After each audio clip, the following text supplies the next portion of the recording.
Hey everybody, I'm Dan Lapel from New Focus Recordings. Really excited to be here with Nomi Epstein about her recent release, Sounds. Came out a few weeks ago, and it's a really wonderful debut composer portrait album from her. And thanks for joining, Nomi. How's it going? Thanks for having me. It's going. I'm hanging in there. So Hanging in yeah, yeah, Chicago? Cool. hanging in Chicago. Yeah. Yeah, this is it was so great to finally put out a full record of your music after working together on two records of your group Aperiodic that you run and founded in Chicago, really a veteran experimentalist ensemble. And so can we, before we forget, let's Yes. make sure to shout out some other people who were Who worked on it? integral to this project, engineer, designer. Sure. Yeah.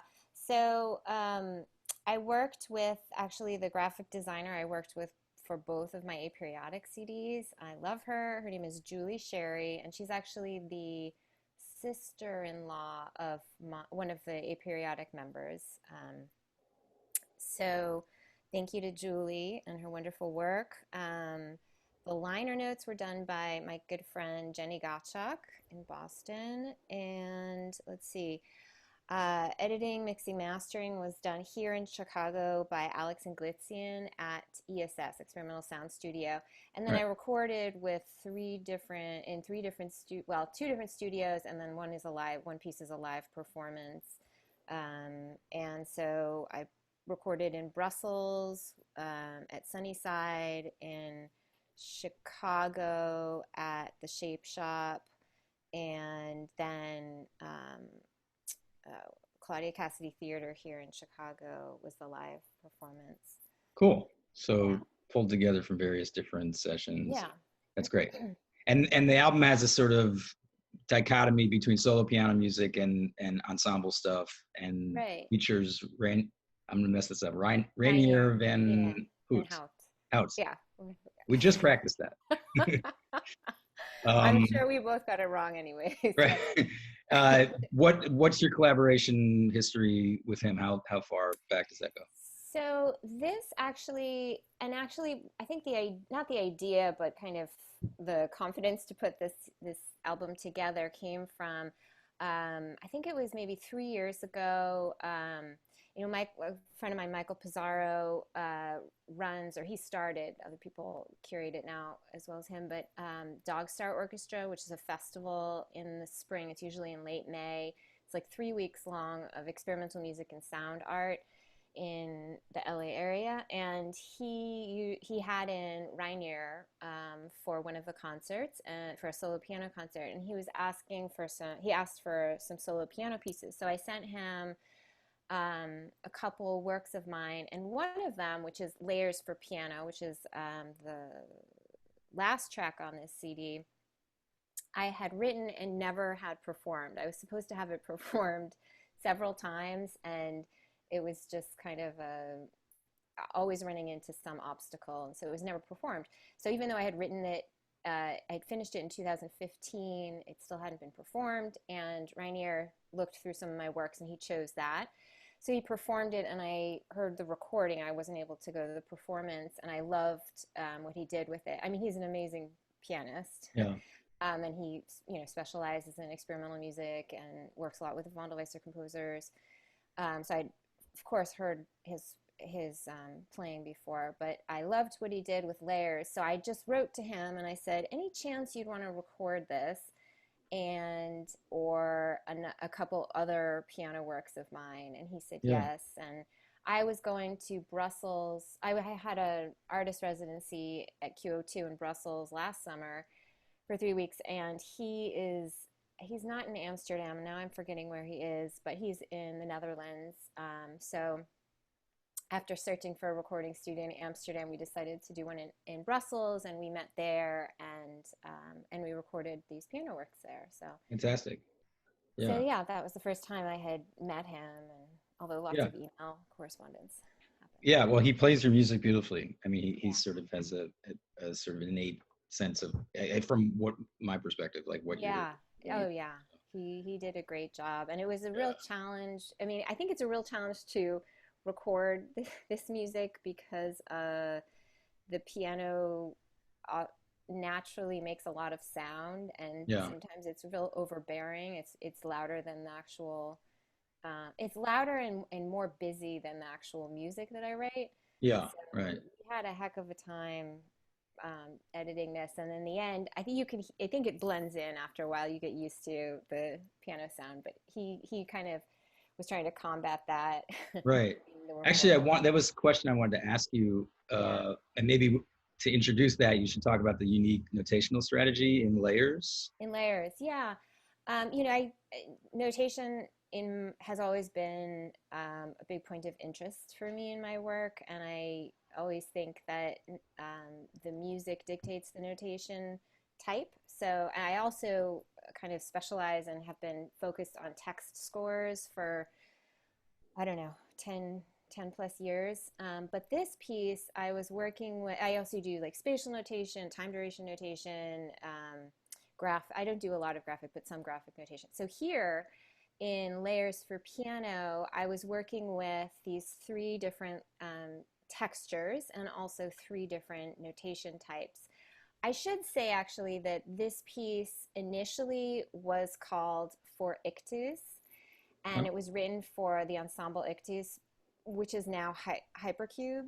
Oh yeah, sure. Yeah, so like Aaron Rodgers, Jay Yeah, Soros, whose very album we much. put out in say early May or Oh, yeah, nice. So just recently, yeah. yeah, yeah, So, and they're fantastic. And so yeah. I wrote this piece for them, and each of the parts was then kind of translated onto the solo piano. Ah, cool. Okay. So, so those long, I the there's well, anyways, there's three layers. The top layer is written on the treble clef, and it's the only metered layer. Right. So it's sort of a stratification here.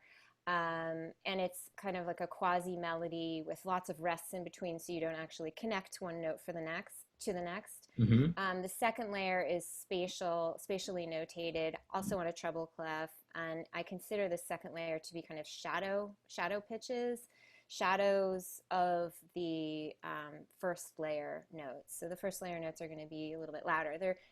Each of the layers has their own notation, but also dynamic. Right.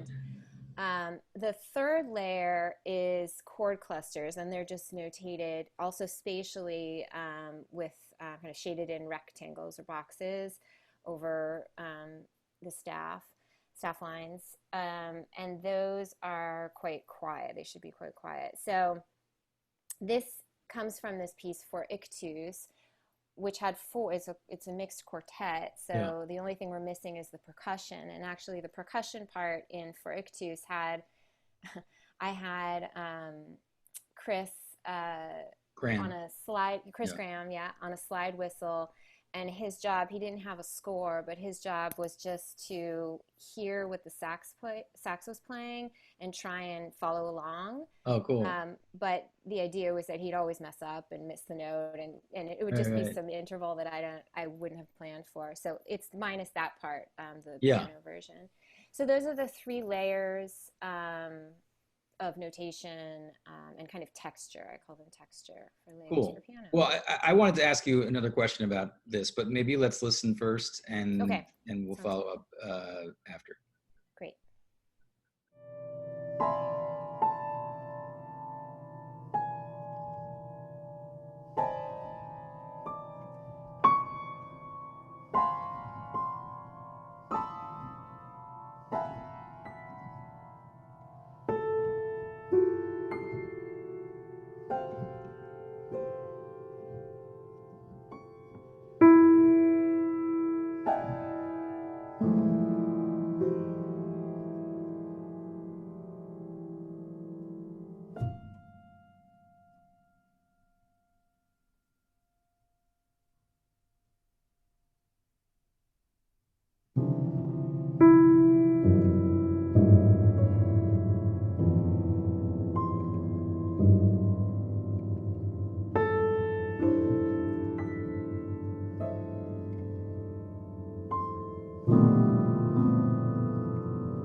Great. That was beautiful. So that was a selection from Layers from Layers for Nomi piano. Epstein's new album. One thing I was curious, like reading the notes and talking to you about the notational strategy in Layers, is did that make editing really complicated? Did you have to try to edit around the top line because that was the only one that was fixed? But then, like, you have things resonating that might or might not be different from one take to another. Yeah, I mean, that problem kind of persists throughout my work, I feel like, because Oh, especially the piano music, because actually all the pieces, everything relies on resonance and it's a built resonance over time. yeah. So yes, the way we did it is we cut it into each, for layers for piano, you heard in this clip one time where you come back to that F, that high F, Uh-huh. and you just stay there um, as a single pitch, and there's just a fermata over it to be held for however long. Yeah. So we always stopped right before the F comes, and Okay. we Right. would record a little bit more resonant, and I had a pedal change there. Right. So otherwise, And the then pedal was down the whole time, you could crossfade and the then we could crossfade. yeah, Yeah. that's smart. And did you, I mean, in listening to him play the piece, how much do you think he sort of worked out uh, the rhythmic placement of the spatialized stuff, or was it different and sort of quasi improvised every time?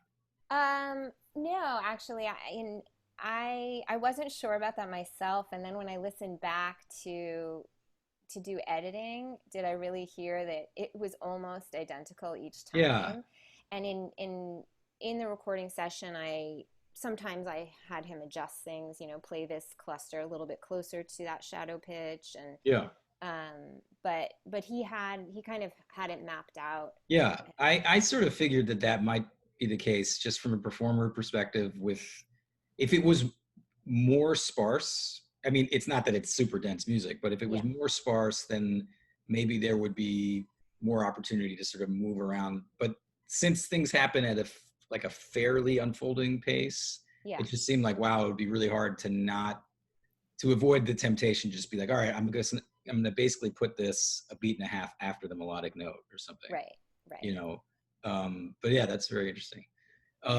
Cool. Let's talk about the next selection Let's that we were gonna chat about. So So that's this is Dyads, right?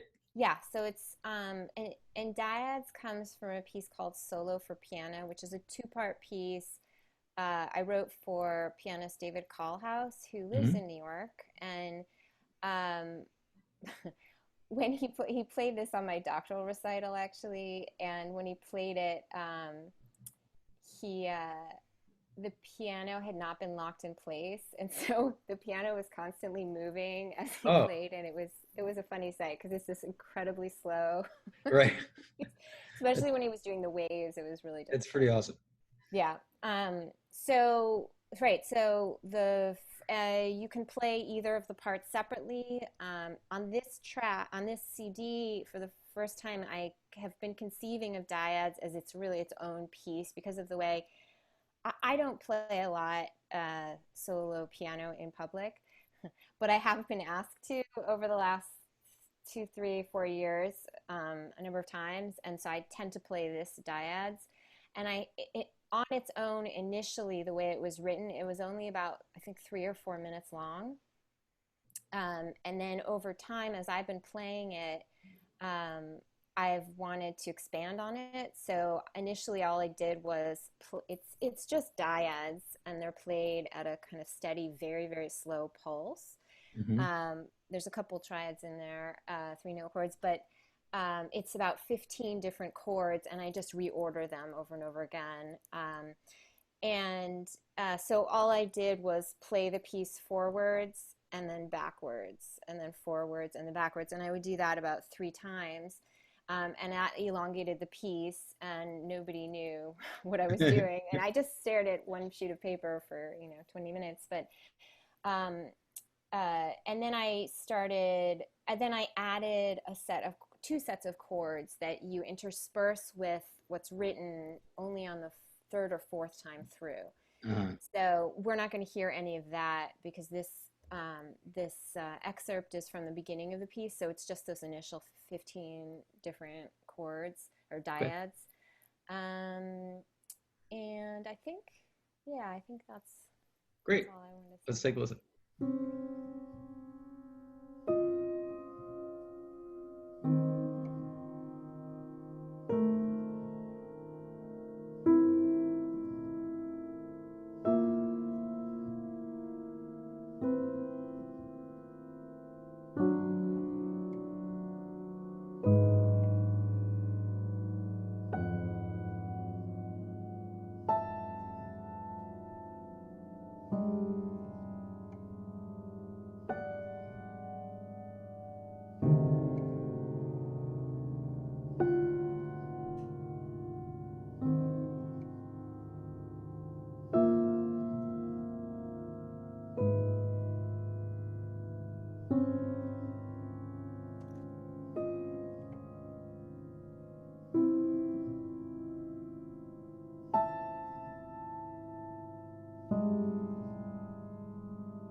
Beautiful. That was Dyads from Solo for Piano, second movement from Nomi Epstein's Sounds release.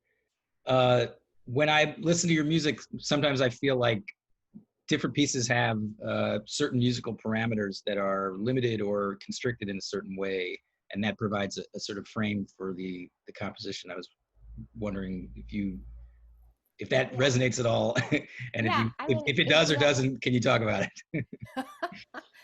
Um, yeah, I mean, I guess it does resonate. I guess I've never verbalized it in that way. I mean, I have verbalized it in that what I always do is I have a very small palette of sound that I use in a piece, and then I work with that, whether it be timbre, pitch, chord, or instrument combination. And I try just to focus on that so that we can listen further into it and not just have it be something that passes. It's rather something that we can really hold on to and investigate further, and hear how I would work a lot with resonance too. So Yeah. how the pitches or the sound changes over time, not just at its attack, but how it changes as we continue to hear it and as it fades.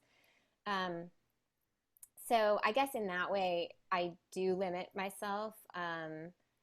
But I think I'd probably tend to use a lot of the same, we all have our own little compositional tools that we use. So yeah, I do. There's a lot of limitations. Yeah, there's a lot of limitations. I don't grab from everything for one piece. And the reason for that is because I do enjoy really listening very closely to something so that we can, or that I can enjoy it for all its.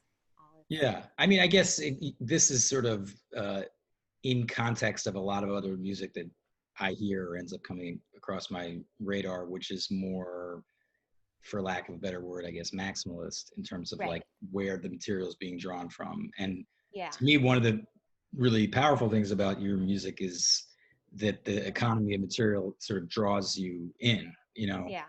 And the effect that it has on me is it creates a sort of aesthetic and emotional space that is one that would be hard for me to access, I think, in like a normal life.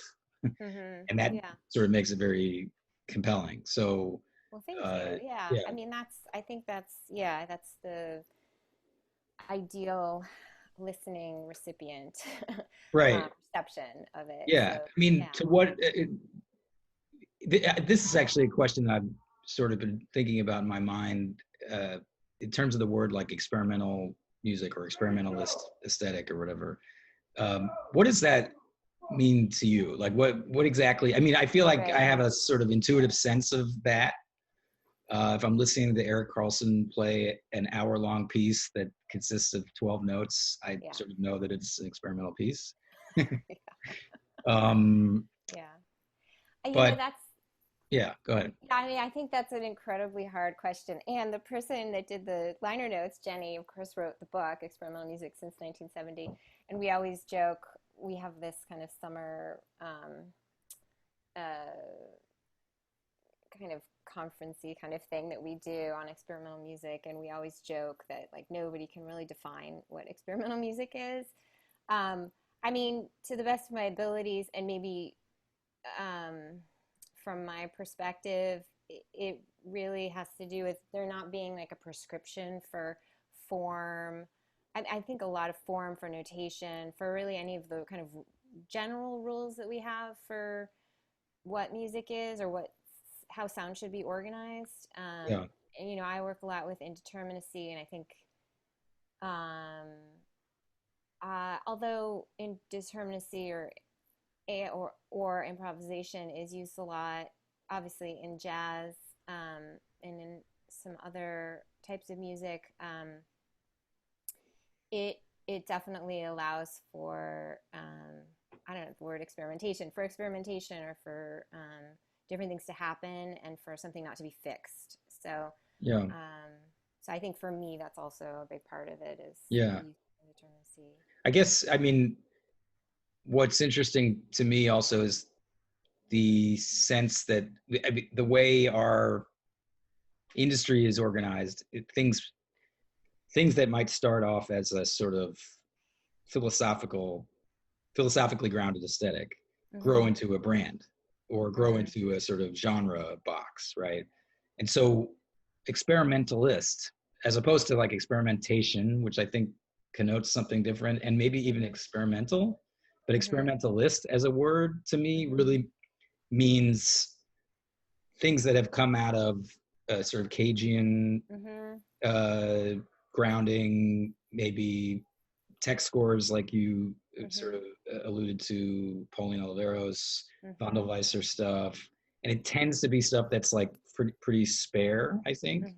and again maybe like sort of uh, finding a way to frame certain parameters of music in some restricted or different way, Mm-hmm. uh, and but it's always interesting to me to sort of come across something that might otherwise actually be very experimental, but actually doesn't seem to fit into experimentalist as we've sort of Right. come to arrive at it. But Yeah. yeah, I mean, but then on the other hand, there's like all of this experimental like electronic music, which is completely different, but it's yeah, also, it's its own it's kind its of own genre. its own Yeah. thing. Yeah. Yeah. So Anyway, I I took think us it's down a yeah, rabbit it's a hole. terrible road. It's a Yeah, terrible road to go down. I'm But sorry to everybody no. out there in YouTube land. Feel free to. Well, you've already wasted your last 5 minutes There you with us talking about this. go. So, well, let's listen to some more music. Okay. It's the only thing that can save us. So, the next, I think we were going to listen to For Collect Project, Yes, that's right? right. And this is one of the two ensemble non-piano pieces on Right. the album. Do you want to set it up? Yeah, sure. And I'll say also that this is actually from a live performance that was edited a bunch. So I don't know if it's still. I think you can still tell it's a live performance, but hopefully not too much. I wrote this piece for the Ensemble Collect project, and that's Shana Gutierrez, Frauke Albert, and so it's Shana Gutierrez on bass flute, Frauke Albert, the soprano, and Francisco Trigueros, who does live electronics. So it's this trio, and I wrote it for in 2016, and leading up to that, there was a big new music festival here in Chicago, which was supposed to celebrate how the city has really blossomed in that vein, and that we have so many new music ensembles here, and they're doing so many different things. They're very active. It's a very active scene. So anyways, this festival celebrated that. It's called Ear Taxi. There's going to be another Ear Taxi in Yeah. 2021. And let's see. This is actually a text score, and I had been toying around with the idea of having a live electronics piece, or a piece that uses live electronics with a text, using a text score, and seeing if I could do that successful to my ears. So that's what this is. This excerpt comes from the end of the piece. It's the last minute or so of the piece. Um, the text score gives direction or instruction for sound preparation and sound production, but also interaction between players. So if you hear this, do this, or from the note that you hear, play an interval, this particular interval above it or below it. So pitches are based on what is heard. And the live electronics essentially, for the most part, just process what the live instruments are playing. Mm-hmm. So in the end here, I've given I'll just explain kind of what the score looks like a little bit. The voice and the flute are both given these boxes, their own boxes, and inside of the box is direction for, they're going to each be playing or singing vibrato. And so I instruct the speed of the vibrato, the interval by which they'll be moving, and for the voice, the vowel sound, and the duration, how long the vibrato will last for. And then they can go through and choose whichever box they want and just sort of pop between, and then rest I give them a certain amount of rest between each of them. The voice bases its pitch on what they hear the flute doing. So if the flute plays a C and I tell them a major sixth, then they'll either start a major sixth below that note or a major sixth above that note, and then sing their part from any of these boxes. And then the electronics is literally just recording one of these moments or many of these moments, and then playing it back with different types of distortion or vibrato on top of what the vibrato that's already given. So it's kind of making the vibrato even slower or faster than it was as it was performed live. And let's see, anything else I want to say about this piece? Yeah, I mean, it was a really fun experience to get to work with them, and also to work with live electronics, because I really hadn't, and I still have not since. That was really the first and only time that I worked with live electronics. So I was grateful to Francisco for kind of showing me the ropes a bit, and showing me what was possible. Yeah. Right. Great. So let's listen to a bit of For Collect Project.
Great. That was an excerpt from For Collect Project. And the last piece we're going to talk about from Nomi Epstein's album is the opening track, actually, Till, for solo piano. Yeah. And this one really, I mean, it serves that beautiful function of really drawing the listener in from the outset. It's got that repetitive figure. How is that notated as, because each repetition has a slightly different accent pattern, right? Yeah, and dynamic. Yeah. So it's I don't know. Should I give it away? Yeah. Yeah, it is notated just with the, this arpeggio. I give a dynamic, and then the next same arpeggio repeated, and then I show the accent marks in one Right. place, here, and then one more time, the accent marks have moved. So, yeah. So it's each bar is fully written out. There's no sort of repeat strategy where you say first time, second time, third time. No, it's actually all written out. Yeah, it's all written Yeah. out. This, yeah, and this excerpt you hear, the piece has four sections, but we'll hear the second to the third section here. Right. And that third section is those descending dyads in the right hand against this kind of interruptive left hand dyad. And that is also fully notated, even though it sounds like somebody might just be improvising. The right hand during Right. actually it sounds like somebody is just improvising that part based on a couple measures given, but it's all written out. And we just had a thread with the Grammys about this piece. Oh yeah. Because we submitted it as for best contemporary composition, and they wrote back that there's no way that a 9-minute piece could be 6 pages of score.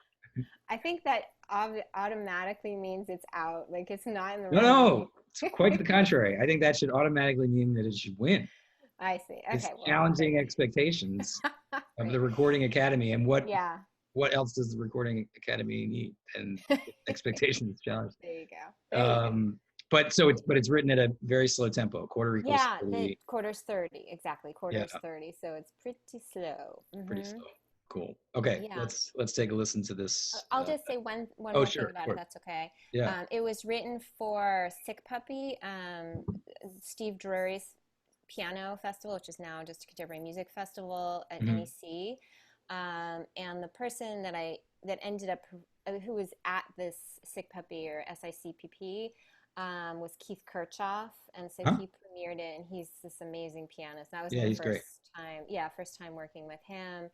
And here, this piece also has a lot to do with resonance, hearing kind of what's come before, focusing on the attack, and then what happens after, and how the resonance grows and changes over time. Okay, cool. Here's a little bit of Till.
Beautiful. That was an excerpt from Till from Nomi Epstein's Sounds. Came out a few weeks ago.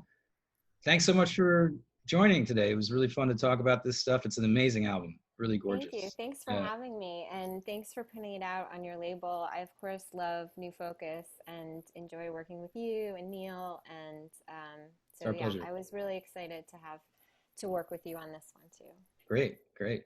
Anything else you want to add before we sign off and release people back into our complex, crisis-laden world? No, I mean, maybe this would be a good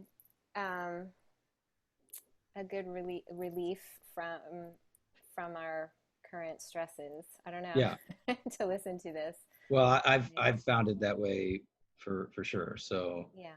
yeah. Good. Thanks again. Yeah. Congrats, and Thank hope you. we see each other soon Yes. in person. In person. That's great. Okay. Take care, Okay. Nomi. Bye bye. Bye.